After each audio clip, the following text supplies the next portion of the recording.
Hello friends, welcome to easy physics. My name is Shubham और हम पढ़ रहे हैं क्लासिकल मैकेनिक्स। तो लास्ट लेक्चर में हमने डिस्कस किए थे Newton's first and second laws, और हमने equation of motion uniform acceleration के लिए और नॉन यूनिफॉर्म एक्सेलरेशन के लिए हमें क्वेश्चन पर कैसे अप्रोच करनी है, कैसे सॉल्व करना है, इन सब के बारे में डिस्कस किया था। तो आज हम न्यूटन थर्ड लॉ के ऊपर डिस्कस करेंगे, जो कि एक ऐसा लॉ है जिसमें मिसकंसेप्शन सबसे ज़्यादा होते हैं जनरली, और उसके साथ साथ हम एक दो क्वेश्चंस डिस्कस करेंगे। ठीक है, चलिए शुरू करते हैं। तो हम बात करते हैं सबसे पहले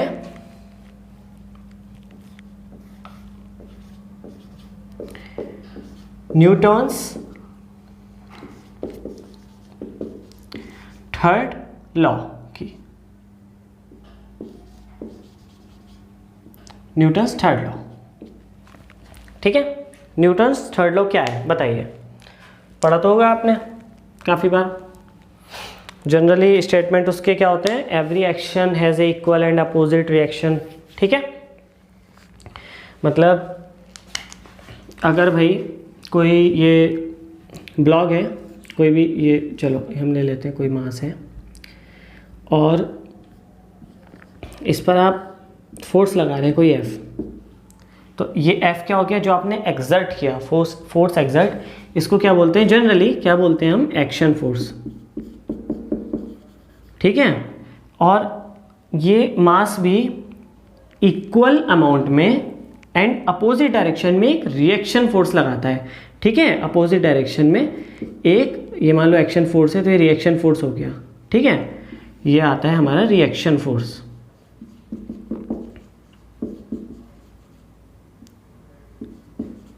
ठीक है, अच्छा एक चीज़ याद रखना, ये भाई पेयर में होते हैं बस, क्योंकि अगर आप वैसे देखेंगे रिएक्शन फोर्स, अगर हम सिर्फ इतना ही कंसिडर करके चले तो किसी बॉडी ने, मतलब एक बॉडी ने दूसरी पे एक्शन फोर्स लगाया, इसने रिएक्शन लगाया और उसका रिएक्शन बेसिकली फिर से एक नए एक्शन फोर्स की तरह वर्क करेगा, तो फिर से रिएक्शन लगाएगी। ठीक है, तो इस तरह से इन्फिनिटी ये चलता रहेगा। तो इसको हम ये प्रॉब्लम नहीं आए, इसलिए बस ये चीज़ ध्यान रखना, अपने स्टेटमेंट में रखते हैं कि ये जो होते हैं पेयर में होते हैं। फिर आप और बेटर अगर आप इसको डिफाइन करना चाहो तो आप ये कह सकते हो, फोर्स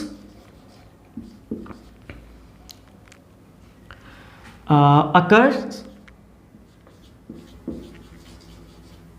इन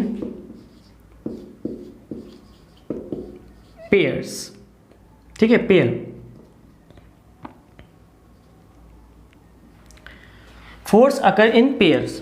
ठीक है, अच्छा चलो अभी हम जितना यह है इसके अकॉर्डिंग देखते हैं कि भाई फोर्स पेयर में हमारा एग्जिस्ट करते हैं, तो बिना पेयर के एग्जिस्ट हमारे फोर्स नहीं करते हैं। ठीक है, चलो तो आप क्या बोलते हैं यहाँ पर, एक चलिए आपसे क्वेश्चन पूछता हूँ कि ये बॉक्स है, ठीक है, तो इसका मास है और आप क्या काम करते हो?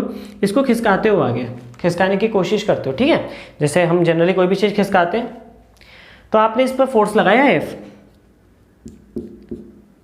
और ये इक्वल अमाउंट में, सेम अमाउंट में अपोजिट डायरेक्शन में एक फोर्स एग्जर्ट कर देगा। तो बताओ ये मूव ही क्यों करता है फिर? ठीक है, छोटा सा क्वेश्चन है, सोचो इस चीज़ को कि उस पर मैंने फोर्स लगाया, उसने सेम अमाउंट में अपोजिट डायरेक्शन में फोर्स वहीं पर क्रिएट कर दिया फौरन, तो ये ऑब्जेक्ट आगे मूव कैसे कर सकता है? इस पे नेट फोर्स जीरो नहीं हो जाना चाहिए? सोचो,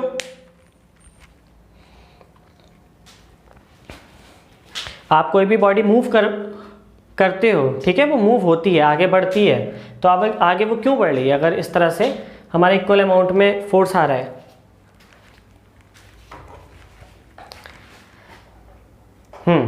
तो यहाँ पर दिक्कत ये है कि आपको, जैसे मैंने बोला, तो ये स्टेटमेंट में एक छोटी सी गलती है। जैसे मैंने बोला ना, इक्वल अमाउंट में फोर्स वो क्रिएट कर रही है, एक्चुअल में ये है कि वो इक्वल अमाउंट में जो फोर्स है वो जो दूसरे ऑब्जेक्ट है, मान लो मैंने इस ऑब्जेक्ट से फोर्स लगाया था इस पर, तो अब ये जो इक्वल अमाउंट में जो फोर्स लगाएगी वो इस वाले ऑब्जेक्ट पर लगाएगी। ठीक है, तो इसके साथ मैं ये लिख सकता हूँ, force occurs in pair and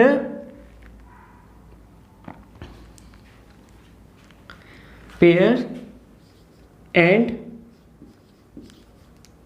दे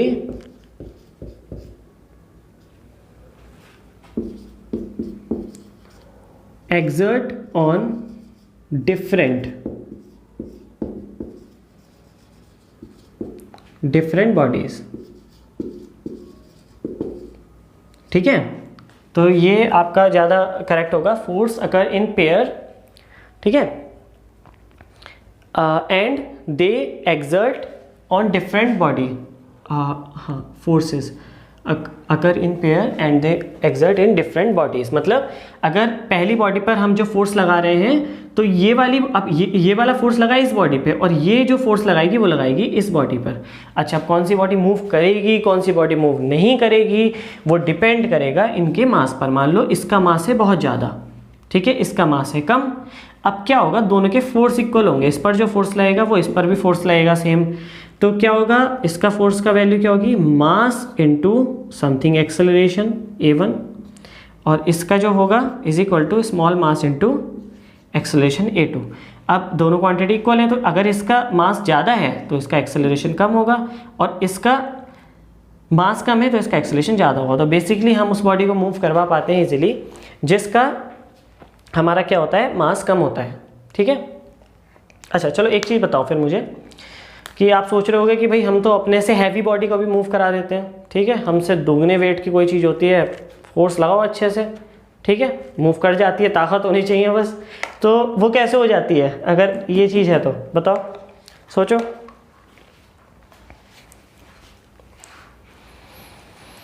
हाँ जी, वो कैसी होती है, देखो उसमें हम एक चीज़ होती है कि हम जब भी किसी चीज़ पे फोर्स लगाते हैं तो आपने देखा होगा आप अपने पैरों को ज़मीन पे ज़्यादा तेज़ दबाने की कोशिश करते हो, या अगर आपको पीछे दीवार मिल जाए तो मज़ा ही आ जाता है फोर्स लगाने में किसी चीज़ पे। तो बेसिकली हम किसी और फोर्स की हेल्प लेते हैं, हम यहाँ पर फोर्स लेते हैं फ्रिक्शन फोर्स की, कि अगर आप यहाँ पर खड़े हो और आप किसी चीज़ पर फोर्स लगाना चाह रहे हो, आपको मतलब कोई रस्सी खींचना चाह रहे हो, तो आप उस पर हैवी मास की बॉडी पर भी फोर्स लगाते हो यहाँ पर फ्रिक्शन फोर्स की हेल्प लेके।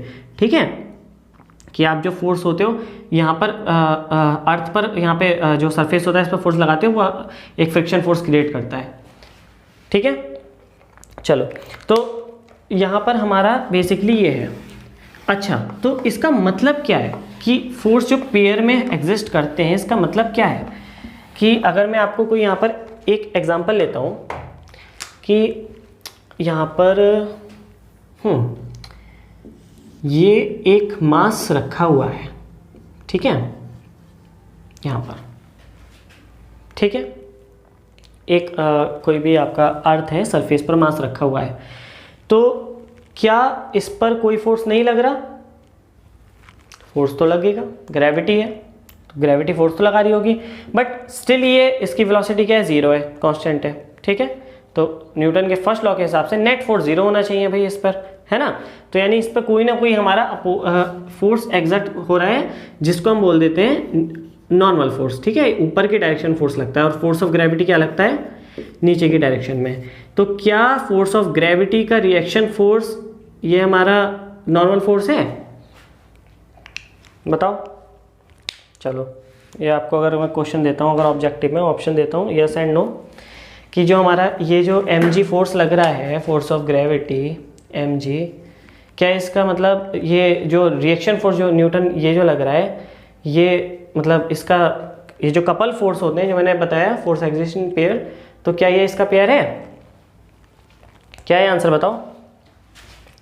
इसका आंसर है नहीं, नो, ये इसका पेयर नहीं है। क्यों, देखो इसको हम ना बहुत उसमें देख रहे हैं हम, जैसे जनरली आपने क्वेश्चंस वगैरह करे होंगे इसके बेस पर, तो हमें एक आदत पड़ गई है गलत पर्सपेक्टिव से देखने की न्यूटन थर्ड लॉ को। ये न्यूटन थर्ड लॉ नहीं है। न्यूटन थर्ड लॉ क्या है, फोर्स एग्जिस्ट इन पेयर, तो ये क्या है, ग्रेविटेशन फोर्स है, F is equal to M g. तो F is equal to M g किससे क्रिएट हुआ, नॉर्मल फोर्स से क्रिएट हुआ, नॉर्मल फोर्स से तो क्रिएट नहीं हुआ है।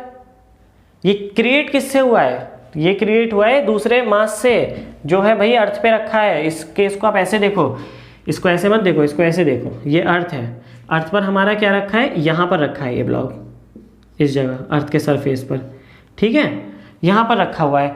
तो फोर्स बेसिकली इस पे किसकी वजह से लग रहा है, इस पे अर्थ की वजह से लग रहा है। मान लो ये अर्थ का मास है, ये ये है इसका मास, ठीक है, ये अर्थ का सेंटर है।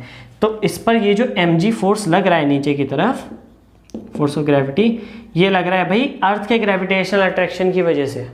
तो इसका जो पेयर वाला जो फोर्स है, जो फोर्स हमेशा पेयर में एग्जिस्ट करते हैं, वो है अर्थ की ग्रेविटेशनल अट्रैक्शन वाला फोर्स, ठीक है। तो अर्थ इस पर एक अट्रैक्शन लगा रही है, तो ये भी भाई अर्थ पे अट्रैक्शन लगा रहा है फोर्स, होता है ना ग्रेविटेशन फोर्स, यही तो होता है।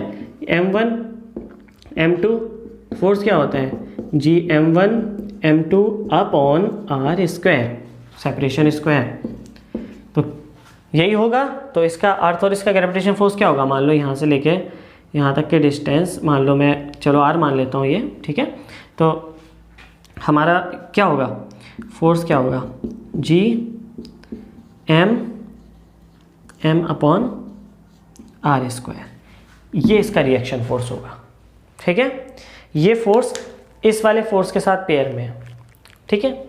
अच्छा, तो ये बताओ भाई, फिर ये नॉर्मल फोर्स का क्या मतलब है फिर यहाँ पे, ये नॉर्मल फोर्स जो हम लेते हैं तो इसका पेयर कौन सा है, कि भाई मैंने उसका पेयर तो इसके साथ बना दिया, ठीक है, हर फोर्स का अपना पेयर होता है, इसका पेयर मैंने इसके साथ बना दिया। अब नॉर्मल रिएक्शन का पेयर कहाँ है, तो देखो क्या होता है, अब आप छोटा बड़ा ऑब्जेक्ट भूल जाओ कि कौन सा छोटा कौन सा बड़ा है। अर्थ भाई बहुत बड़ी है, ठीक है, मान लिया। अभी से मान लो कि बस ये एक ऑब्जेक्ट है, दूसरा ऑब्जेक्ट है, ये मान लो।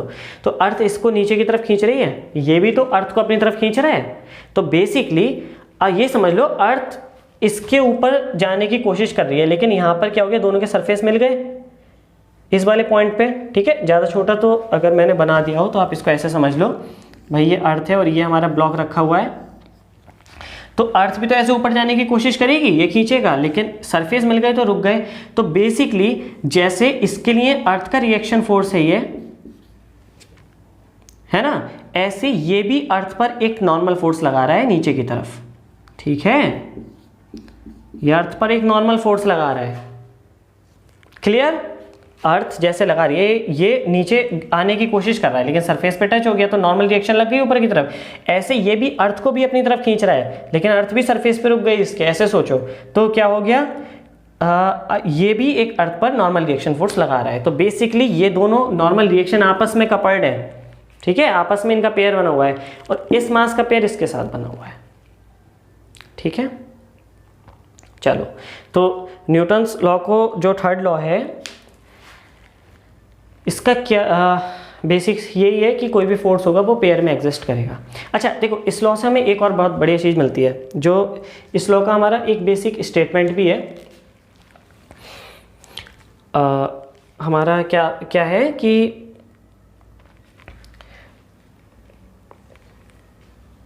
हाँ, कि जो टोटल लीनियर मोमेंटम है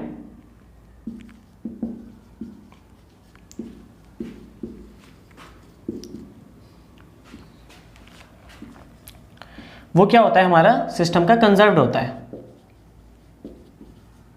ठीक है। अगर हम सिस्टम एज ए होल देखें, जो भी दो चीज़ें आपस में पेयर के अंदर एग्जिस्ट कर रही हैं, फोर्स लगा रही हैं, उस पूरे सिस्टम को एक देखें तो लीनियर मोमेंट हमेशा कंजर्व रहेगा, ठीक है। क्यों, देखो अब अर्थ ने इस पर फोर्स लगाया नीचे, इसने अर्थ पे लगाया ऊपर, सेम अमाउंट में फोर्स लगाया, अपोजिट डायरेक्शन में फोर्स एग्जिस्ट कर रहे हैं, तो क्या होगा, नेट फोर्स पूरे ऑल ओवर सिस्टम पे नेट फोर्स कितना है, 0। नेट फोर्स 0 है तो क्या होगा, एक्सेलरेशन 0 होगा, एक्सेलरेशन 0 होगा, वेलोसिटी कांस्टेंट होगी, वेलोसिटी कांस्टेंट होगी तो क्या होगा, लीनियर मोमेंटम कंजर्व रहेगा, ठीक है। तो लीनियर मोमेंटम किसी भी सिस्टम का जिस पर जो भी फोर्सेस लग रहे हैं वो इंटरनल काम हो रहा है, हमें बाहर से कुछ नहीं हो रहा, इंटरनल हो रहा है जो हो रहा है, तो क्या होगा, लीनियर मोमेंटम हमेशा कंजर्व रहेगा, ठीक है। देखो जैसे यही दोनों मास को ले लो, मान लो इनका सेंटर ऑफ मास कहाँ है, मान लो ये वाला सेंटर ऑफ मास है। अब ये अट्रैक्शन फोर्स लगाएंगे, दोनों भाई आपस में हैं, पेयर एग्जिस्ट कर रहे हैं, तो ये यहाँ पर आ जाएगा, कुछ टाइम बाद ये यहाँ पर आ जाएगा। इन दोनों का सेंटर ऑफ मास कहीं यहाँ पर, ये यहाँ पर था, अभी भी यहाँ पर एग्जिस्ट कर रहा होगा। सेंटर ऑफ मास मूव नहीं करेगा जब तक एक्सटर्नल फोर्स नहीं होगा। और एक्सटर्नल फोर्स क्यों नहीं होगा, क्योंकि हर फोर्स पेयर में होता है। अगर एक्सटर्नल फोर्स होगा उसका भी कोई ना कोई पेयर होगा, ठीक है। अगर हम उसको पूरे सिस्टम में कंसीडर करें, लीनियर मोमेंटम कंजर्व रहेगा।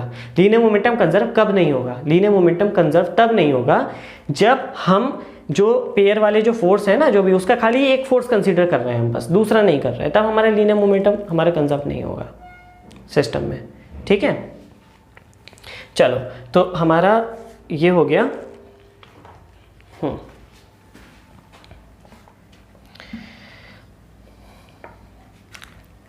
ठीक है, टोटल लीनियर मोमेंट हमारा कंजर्व्ड यहां से हमें पता चलता है।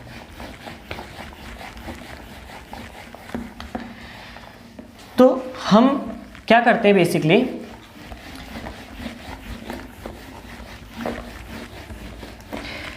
अब देखो इस केस में हमें अंडरस्टैंडिंग हो गई ना थर्ड लॉ की।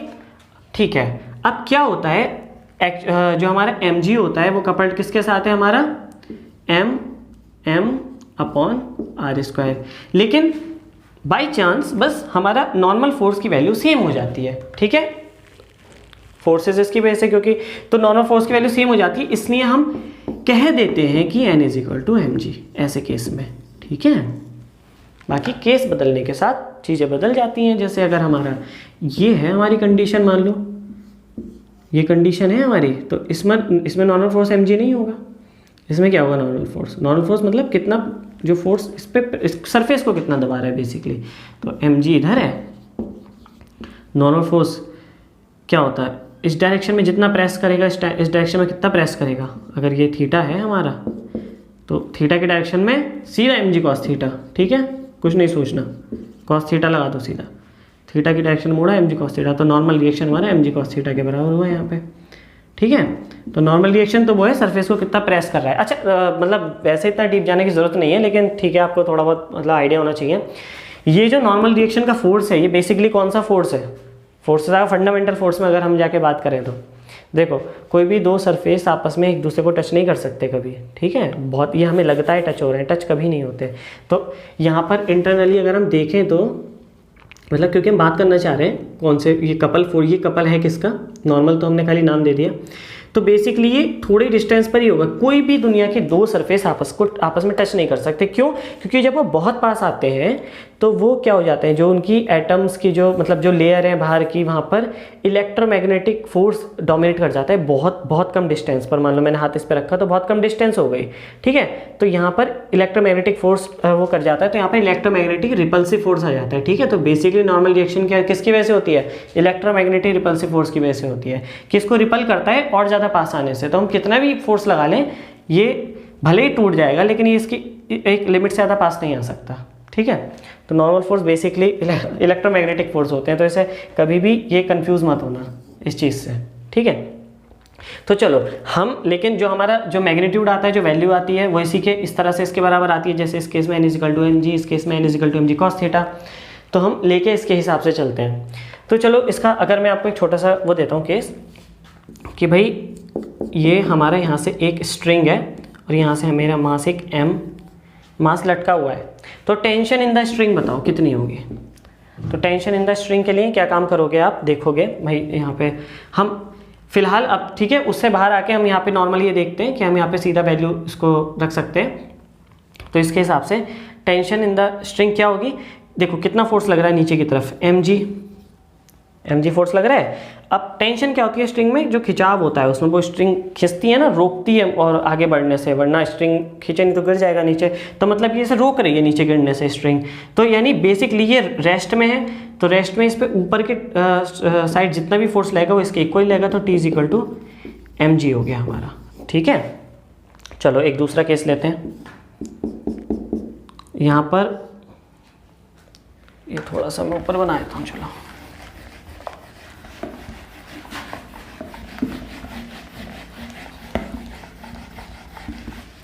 दूसरा केस है। यहाँ से वही एक स्ट्रिंग है कि मास है m1, ये मास है m2। ठीक है, इस स्ट्रिंग में टेंशन बताओ, इस स्ट्रिंग में टेंशन बताओ। तो ये वाला मास क्या है, नीचे वाला रेस्ट में है। तो ये वाला मास जो रेस्ट में है इसका नीचे फोर्स है mg। ठीक है, ग्रेविटी का फोर्स mg है, और ये रेस्ट में तो यानी किसी चीज़ ने रोक रखा है, तो ये किससे जुड़ा हुआ है, ये इस वाली स्ट्रिंग से जुड़ा हुआ है बस। तो इस वाली स्ट्रिंग, ये वाली स्ट्रिंग फोर्स लगाएगी ऊपर की तरफ, किसके, एम जी ही फोर्स लगाएगी। तो अगर मैं इसे T2 मानूँ, T1 मानूँ, तो T2 कितना फोर्स हो गया, एम जी के इक्वल हो गया। ठीक है, चलो ऊपर वाली स्ट्रिंग पे बात करते हैं। तो ऊपर वाली स्ट्रिंग से हमारा कौन सा मास कनेक्ट है, M1 कनेक्ट है और साथ में M2 भी कनेक्ट है। तो वैसे डायरेक्टली इसे देख सकते हैं, इस पे ये देख लो बस नेट वेट कितना है इसके ऊपर। तो M1 का भी भाई वेट इसने ले रखा है, M2 का भी वेट ले रखा है, तो नेट वेट क्या है इस पर, M1 plus M2, total mass इतना हो गया और इंटू जी, तो नेट तो सीधी सीधी वैसे तो ये आ गई।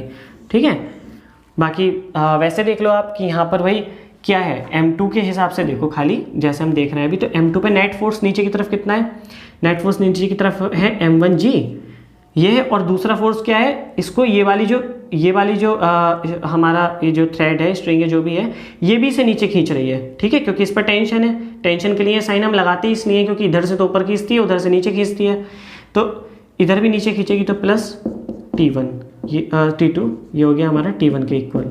ठीक है, ये T2 है तो प्लस T2 T1 के इक्वल, तो T2 की वैल्यू है, सॉरी M2 नहीं लिखा मैंने, M2G, तो हमारे ये क्या आ गया यहाँ से M1 प्लस M2G।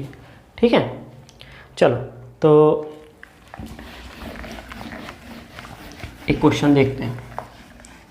अच्छा, एक चीज़ ध्यान रखना, न्यूटन्स के जो तीनों लॉज मैंने आपके साथ डिस्कस किए हैं, वो तीनों लॉज इनर्शियल फ्रेम के लिए वैलिड हैं।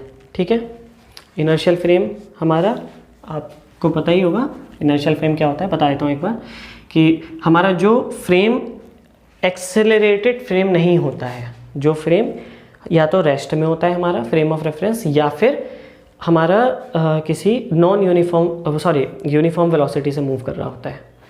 ठीक है, मान लो हम यहाँ पर खड़े हैं, या हम XYZ तीन अपने वो ले लेते हैं एक्सिस, कोई दूसरा पर्सन है जो आगे मूव कर रहा है और किसी कांस्टेंट वेलोसिटी से मूव कर रहा है। ठीक है, तो उसके साथ जो फ्रेम एसोसिएटेड है उसको हम बोलते हैं नॉन इनर्शियल फ्रेम। तो नॉन इनर्शियल फ्रेम के लिए उसमें जो फ्रेम एसोसिएटेड होता है हमारा इनर्शियल फ्रेम। तो इनर्शियल फ्रेम के लिए हमारा क्या होता है, ये लॉज वैलिड रहते हैं। नॉन इनर्शियल फ्रेम मतलब एक्सेलरेटेड फ्रेम, उसके लिए वैलिड नहीं होते ये लॉ। एक्सेलरेटेड फ्रेम के लिए क्या होता है, ये मान लो क्या है हमारा यहाँ पे एक्सेलरेशन प्रेजेंट है, तो इसमें लॉ वैलिड नहीं होते, क्योंकि देखो यहाँ पर एक्सेलरेशन है तो हर बॉडी पर एक हर टाइम एक फोर्स लग रहा है। ठीक है, एक परमानेंट फोर्स है क्योंकि एक्सेलरेशन है, तो हम देखेंगे कि इस पर हम इतना फोर्स लगाते हैं, हम फोर्स तो कुछ और लगाएंगे लेकिन नेट अमाउंट ऑफ फोर्स कुछ और जाएगा। ठीक है, हम जब उस पर कोई फोर्स नहीं लगा रहे अपने हिसाब से, तो उस टाइम भी उसके पास फोर्स है, तो यहाँ पे लॉ वैलिड नहीं रहते। देखो बेसिकली लॉस ठीक है, लेकिन क्या है कि जब हम इसको एक्सेलरेटेड फ्रेम देख रहे हैं तो इसका जो फ्रेम का एक्सेलरेशन है उसका कॉज नहीं देख रहे हैं, वो भी किसी न किसी वजह से ही होगा। तो हम खाली ये कह रहे हैं भाई ये फ्रेम एक्सेलरेटेड है, तो हम इनिशियली जब हम उसका ये नहीं देख रहे हैं कि वो कहाँ से आया एक्सेलरेशन, हम खाली एक्सेलरेशन से स्टार्ट कर रहे हैं, तो हमारे लॉ वहाँ पे ऑब्वियस है वैलिड नहीं होंगे। तो हम क्या होता है हमारा कि देखो कई बार इन केसेस में वैलिड करा लेते हैं। हम कैसे कराते हैं, हम सूडो फोर्स को कंसीडर कर लेते हैं। सूडो फोर्स क्या होते हैं, सूडो फोर्स मतलब नकली फोर्स, एक्चुअल में है नहीं, इमेजिन कर लेते हैं। ठीक है, जैसे कई बार आप अपनी लाइफ में कोई सिचुएशन सॉल्व करने के लिए इमेजिन कर वो ले लेते हो ना, आप एजम्पशंस ले लेते हो कि आपको भाई ये मैं इसलिए कर रहा हूँ क्योंकि ये काम ये ऐसे होना है, मतलब कुछ भी मान लेते हो, तो ऐसे सूडो फोर्स हम मान लेते हैं बस उसको सेटिस्फाई कराने के लिए, एक्चुअल में नहीं होता। चलो एक वो देखते हैं। चलो मुझे एक चीज़ बताओ कि जैसे ये सन है ना, ये अर्थ है, या फिर कुछ भी ले लो आप, मतलब अप्रोक्सीमेशन में ले रहा हूँ मैं, सर्कुलर ऑर्बिट ले रहा हूँ, ये अर्थ है। ठीक है, अर्थ रिवॉल्व कर रही है, अर्थ की तरफ कौन कौन से फोर्स है, एक सेंट्रीफ्यूगल फोर्स, सेंटीपीटल फोर्स होता है, एक होता है सेंटीफ्यूगल। ठीक है, तो दोनों फोर्स इक्वल होते हैं, इक्वल अमाउंट में होते हैं, अपोजिट डायरेक्शन में होते हैं, तो दोनों कैंसिल नहीं हो जाने चाहिए एक दूसरे के साथ, बताओ दोनों फोर्स कैंसिल हो जाएंगे ऐसे। तो ये सेंटीपीटल फोर्स है, अंदर की तरफ फोर्स कितना होता है, इसका मैग्नीट्यूड क्या होता है, mv²/r होता है, और अगर r रेडियस है तो ये, और ये भी mv²/r होता है, कैंसिल हो जाएंगे, तो नेट फोर्स कितना हो जाएगा अर्थ पर, जीरो हो जाएगा। जब नेट फोर्स जीरो है तो वेलोसिटी क्यों चेंज हो रही है, तो ऐसे चली जानी चाहिए थी आगे, ऐसे जाती है, थोड़ी देर बाद यहाँ पहुँचती है, वेलोसिटी चेंज हो रही है, मतलब फोर्स तो कोई ना कोई है, लेकिन ये दोनों फोर्स तो कैंसिल हो रहे हैं आपस में, सेंटीपिटल सेंट्रीफ्यूगल। तो क्या चक्कर है यहाँ पे बताओ।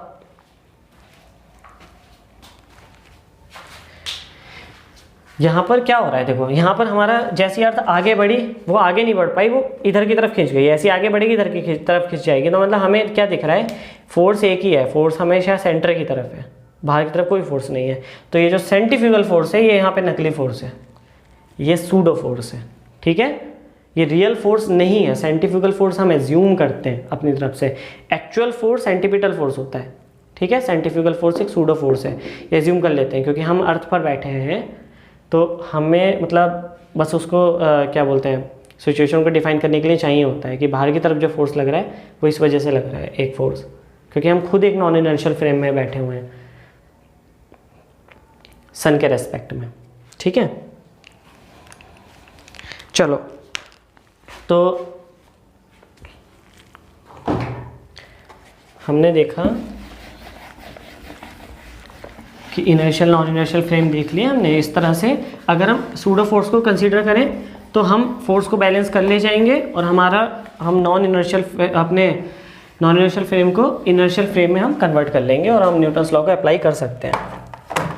तो हमारा चलो एक क्वेश्चन देखते हैं। क्वेश्चन है कि यहाँ पर एक हम ये पुली है हमारी और यहाँ पर एक मास है जो कि बड़ा मास है m, और यहाँ पर एक छोटा मास है m स्मॉल, ठीक है।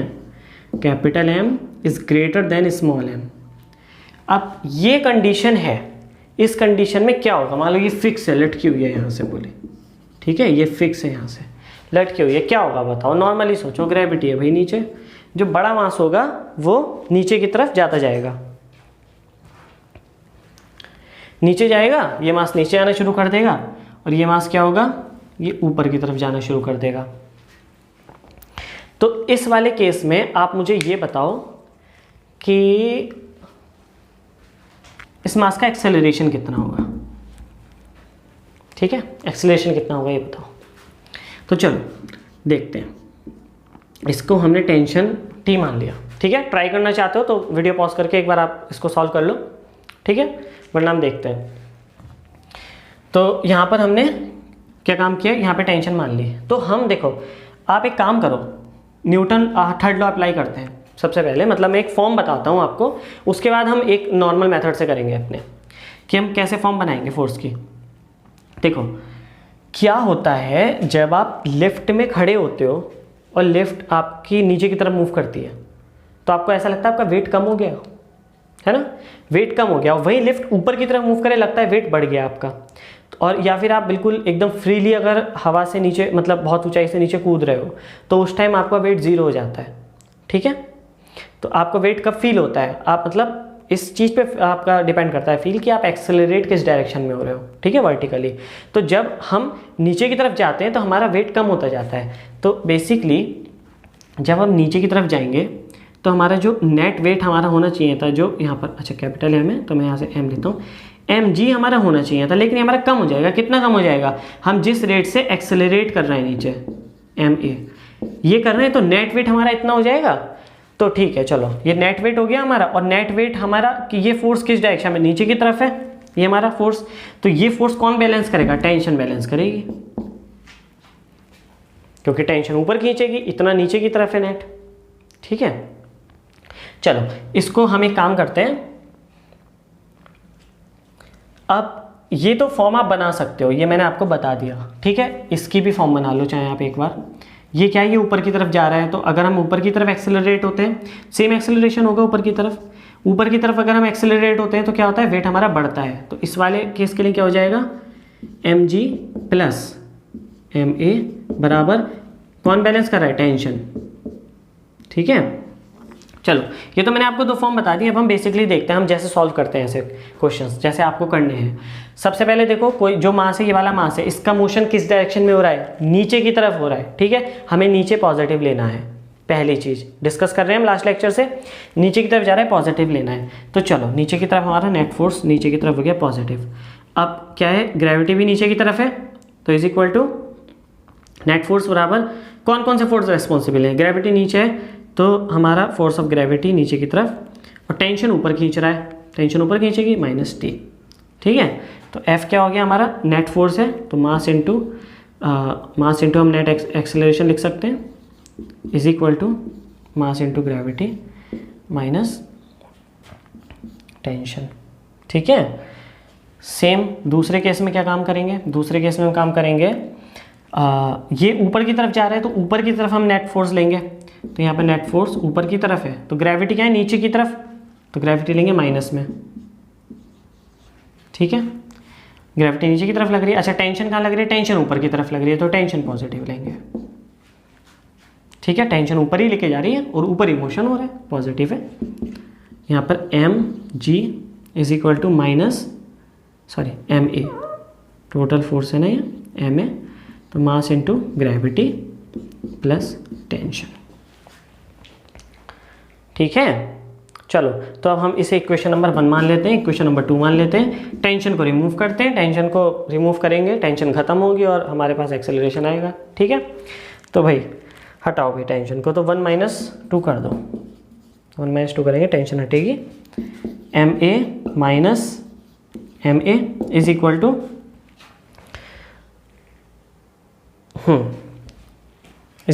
एम जी प्लस, यहाँ पर अरे मैंने स्मॉल क्यों लिख दिया, ये इसी के बारे में बात कर रहे हैं, ये एम जी प्लस स्मॉल एम जी और ये टी हट के ख़त्म हो जाएगा।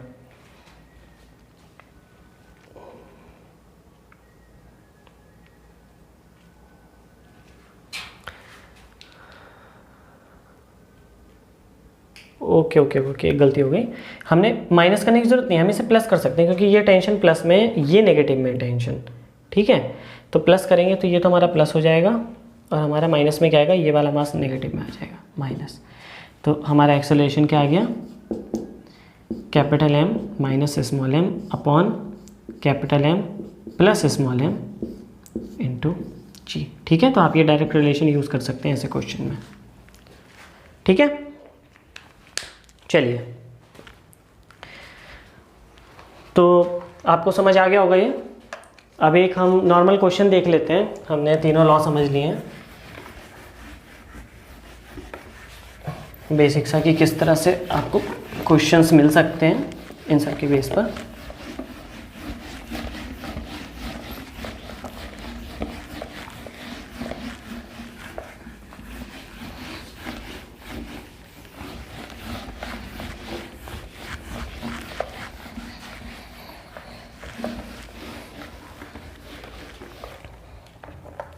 हाँ जी, तो क्वेश्चन है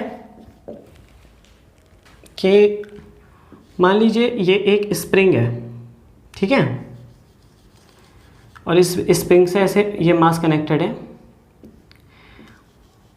और ये दूसरी स्प्रिंग है और ये ऐसे ये है और इसकी लेंथ क्या है, एल लेंथ है। ठीक है, इसकी भी एल लेंथ है।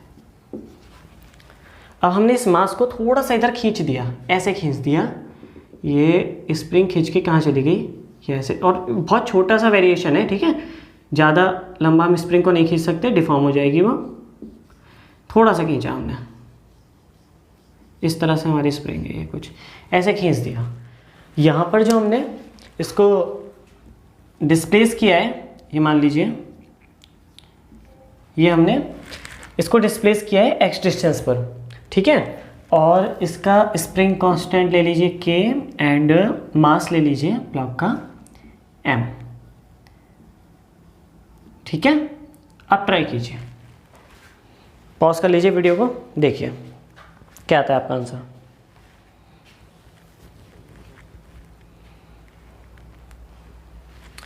चलिए देखते हैं। तो यहाँ पर ये जो स्प्रिंग है ये क्या हुई है, ये यहाँ पर पहले इतनी थी नेचुरल लेंथ इसकी, फिर ये हमारी खींच गई है। ठीक है, सेम दूसरी स्प्रिंग के साथ हुआ है, तो स्प्रिंग फोर्स एक्सर्ट करेगी मास पर। ठीक है, हम मतलब एक ही फोर्स है यहाँ पर, स्प्रिंग फोर्स, और कुछ नहीं है यहाँ पर। तो यहाँ पर स्प्रिंग फोर्स कितना होगा, स्प्रिंग फोर्स क्या होता है, माइनस के into elongation in the spring, elongation, ठीक है, ये होगा। तो इलोंगेशन कितना होगा, माइनस के इंटू, देखो इलोंगेशन क्या होगा, इलोंगेशन एक्स तो होगा नहीं क्योंकि ये अलग डिस्टेंस है। इलोंगेशन होगा कि स्प्रिंग की जो फाइनल लेंथ है माइनस इनिशियल लेंथ कर दो तो पता चल जाएगा कितनी वो खिंच गई है एक्स्ट्रा। तो ये एल है, ये एक्स है, 90 डिग्री एंगल है, तो ये क्या हो जाएगा, पाइथागोरस से L square plus x square, ठीक है। तो यहाँ पर क्या हो जाएगा, final length L square plus x square और माइनस इनिशियल कितनी हो गई, एल, ठीक है। तो ये हो गया हमारा फोर्स टोटल। अच्छा, ये एक स्प्रिंग का फोर्स है, सॉरी, तो एक स्प्रिंग इस डायरेक्शन में फोर्स लगा रही है, तो मतलब ये वाले स्प्रिंग इसको ऐसे इधर लेके जाएगी, ऐसे इधर की तरफ, तो मतलब ये इसको इधर भी लेके जा रही है, नीचे भी लेके जा रही है। सेम ये वाली स्प्रिंग इस डायरेक्शन में फोर्स लगाएगी तो इसको ऐसे लेके जाएगी, मतलब इधर भी लेके जा रही है, ऊपर भी लेके जा रही है, तो ऊपर और नीचे का तो गया आपस में, ठीक है। वैसे भी आप देख सकते हो कि ये ब्लॉक इधर ही जाएगा सिर्फ, ठीक है, इसमें इस केस में सेम स्प्रिंग कांस्टेंट है, सेम लेंथ है। तो हम क्या करेंगे, ये इधर की डायरेक्शन में जाएगा तो फोर्स का कंपोनेंट इधर ले लेंगे, तो इधर एफ फोर्स लग रहा है, तो ये एफ फोर्स जब इस डायरेक्शन में कंपोनेंट लेंगे तो क्या होगा, अगर हम इसे एंगल को थीटा मान लें तो थीटा एंगल आते ही क्या होगा, थीटा के साथ आप मोड़ रहे हो तो इसे क्या होगा, सीधा एफ कॉस थीटा, तो एफ कॉस थीटा, और ये भी एफ है, ये एफ कॉस थीटा, तो F cos theta and plus F cos theta, तो क्या हो गया 2f cos theta, 2f cos theta हो गया टोटल फोर्स किस डायरेक्शन में, इस डायरेक्शन में ब्लॉक पे, ठीक है। तो total net force F is equal to 2f cos theta, ठीक है। तो F इज इक्वल टू 2 और F क्या है, माइनस के under root L square plus x square minus L और कॉस थीटा। देखो कॉस थीटा का ट्रायंगल ये क्या है, ये ट्रायंगल है, ये थीटा है, तो कॉस क्या होता है, बेस अपॉन हाइपोटेनियस, इस में बेस कौन सा हो गया, एक्स हो गया, हाइपोटेनियस क्या हो गया, ये हो गया, ठीक है। तो बेस क्या हो गया, x upon under root L square plus x square, ठीक है। चलो इसके हम अंदर मल्टीप्लाई कर देते हैं, एक्स को छोड़ देते हैं बाहर, बाकी के मल्टीप्लाई कर देते हैं, तो क्या आ गया माइनस टू के अंदर देखो ये और ये कट जाएंगे आपस में, 1 minus L upon under root L square plus x square, बाहर क्या बचा, एक्स, ठीक है, बाहर एक्स बचा खाली। तो हमारा फोर्स को क्या ले सकते हैं, फोर्स को एम ए ले सकते हैं, मास इंटू एक्सेलरेशन, तो एक्सेलरेशन क्या हो गया, एक्सेलरेशन हो गया -2kx बाई एम, और अंदर बचा हमारा 1 माइनस एल अपॉन, अच्छा यहाँ से एल कॉमन ले लेते हैं जिससे एल हमारा कैंसिल हो जाए, और क्या बचा अंडर रूट में 1 plus x square upon L square, ठीक है, 1 प्लस, या फिर इसको ऐसे लिख लो, ये हटा दो अंडर रूट और ऐसे करके पावर 1/2, ठीक है। एल से एल कैंसिल, क्या बना हमारा -2kx बाई एम, अंदर क्या बना 1 minus x square upon L square की पावर -12, ठीक है। अच्छा देखो x तो हमारा छोटा सा है, वैसे ही काफ़ी छोटा है, हमने देखा बहुत ज़रा सा डिस्प्लेस किया है, और l बड़ा है कंपैरिजन में, तो x अपॉन एल हमारा क्या होगा, छोटी क्वांटिटी होगी, और इसका और स्क्वायर हो गया है, देखो तो ये बहुत छोटी क्वांटिटी हो गई हमारी, ठीक है। तो हम इसमें बाइनोमियल एक्सपेंशन यूज़ कर सकते हैं, कैसे होता है वो, जैसे 1 प्लस a की पावर n है, तो इसको कैसे हम ओपन करते हैं, 1 प्लस एन ए, ठीक है, ये यूज़ कर सकते हो आप। तो 1 प्लस एन ए और n into N minus 1 upon factorial 2 A square plus n into N minus 1 n minus 2 upon factorial 3 A cube, ठीक है, इस तरह से आगे। तो यहाँ पर अगर हम यूज़ करेंगे तो क्या आएगा, देखो यहाँ पर आया हमारा -2kx अपॉन एम, बाहर है, अंदर क्या आएगा 1 माइनस 1, ठीक है। ये चलो ब्रैकेट अभी बंद ही रहने देते हैं, 1 माइनस 1, और माइनस के, अब ये माइनस है, एक माइनस और आ गया तो minus minus plus x square by L square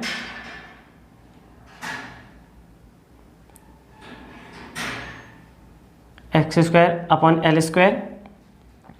आगे क्या आएगा हमारा प्लस, देखो अब हायर ऑर्डर के टर्म्स आएंगे, जिसमें कौन सी टर्म्स आएंगी अब यहाँ पर हमारी एक्स स्क्वायर के एल स्क्वायर का होल स्क्वायर, ठीक है, ये वाली टर्म्स आएंगी।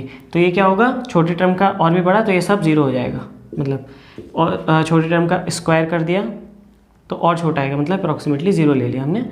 तो इसको खोलेंगे, -2k x upon m 1 - 1 -½ x square upon L square, ठीक है। देखो 1 से 1 कैंसिल, और -2 की अच्छा बाहर भी माइनस है, बाहर माइनस क्यों है, -kx